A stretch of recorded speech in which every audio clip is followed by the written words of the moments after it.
السلام علیکم. دنیا ڈیجیٹل کے ساتھ میں ہوں عدیل وڑائچ. 26ویں آئینی ترمیم اور نئے چیف جسٹس کی تقرری کے بعد عدالت عظمیٰ سے پہلا بڑا پیغام سامنے آ گیا ہے.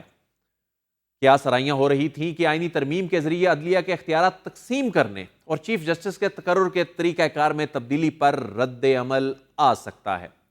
یہاں تک کہا گیا کہ اعلیٰ عدلیہ کے کچھ سینئر ججز اس فیصلے کو مسترد کرتے ہوئے مستعفی بھی ہو سکتے ہیں، جبکہ بار ایسوسی ایشنز کی جانب سے احتجاجی تحریک کے اعلانات کی باتیں بھی کی گئیں. مگر گزشتہ چند گھنٹوں میں سپریم کورٹ آف پاکستان سے کچھ بڑی خبریں سامنے آئی ہیں. موجودہ صورتحال پر جسٹس یحییٰ آفریدی اور جسٹس منصور علی شاہ کا رد عمل سامنے آیا ہے. کچھ ریمارکس نے بھی منظرنامہ واضح کر دیا ہے. سپریم کورٹ سے آنے والی خبروں نے ان تمام قیاس آرائیوں کو دفن کر دیا. عدالت نے پیغام دے دیا ہے کہ وہ اس ترمیم کو قبول کر چکے ہیں. سبکدوش ہونے والے chief justice of Pakistan justice قاضی فائز عیسیٰ نے نامزد چیف جسٹس یحییٰ آفریدی سے ملاقات کی اور انہیں مبارکباد پیش کی. جسٹس یحییٰ آفریدی نے اس مبارکباد پر مثبت رد عمل دیتے ہوئے اسے قبول کیا. نامزد chief justice of Pakistan justice Mansoor Ali Shah کے چیمبر میں بھی گئے اور جسٹس منصور علی شاہ سے بھی مبارکباد لی. اس کے علاوہ جسٹس حسن اظہر رضوی، جسٹس شاہد بلال، جسٹس مسرت ہلالی اور اٹارنی جنرل سمیت کئی اہم عدالتی شخصیات نے نئے چیف جسٹس آف پاکستان کو مبارکباد دی. پاکستان کے مختلف بار کونسلز نے بھی جسٹس یحییٰ آفریدی کو مبارکباد پیش کی. سندھ، لاہور، پشاور، بہاولپور اور اسلام آباد کی بار کونسلز نے جسٹس یحییٰ آفریدی کی نامزدگی کا خیر مقدم کیا اور بھرپور تعاون کا یقین دلایا.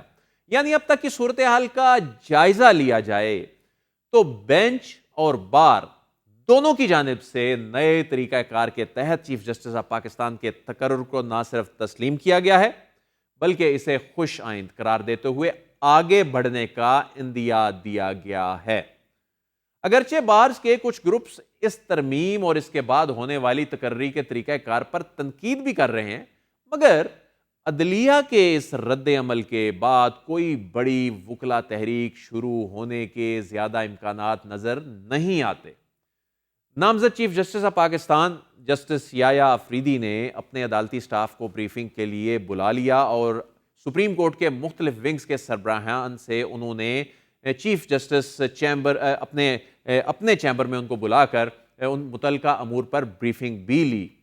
صرف یہی نہیں، برطرف ملازمین بحالی کے لیے دائر درخواستوں کی سماعت ہو رہی تھی اور اس دوران جسٹس منصور علی شاہ نے کہا کہ اس کیس میں آئینی سوال ہے.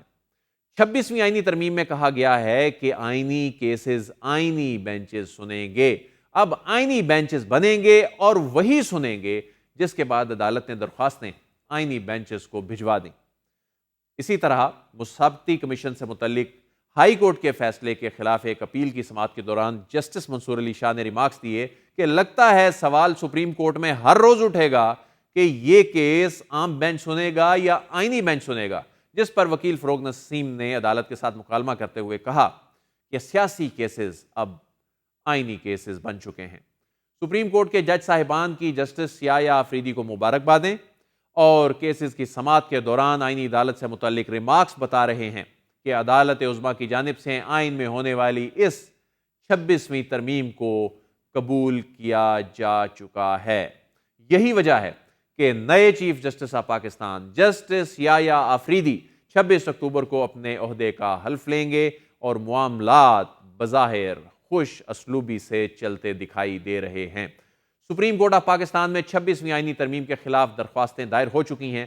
یہ درخواستیں اب سپریم کورٹ کے جج صاحبان پر جو آئینی بینچ ہوگا وہ بینچ سنے گا جس کی تشکیل ہونا ابھی باقی ہے.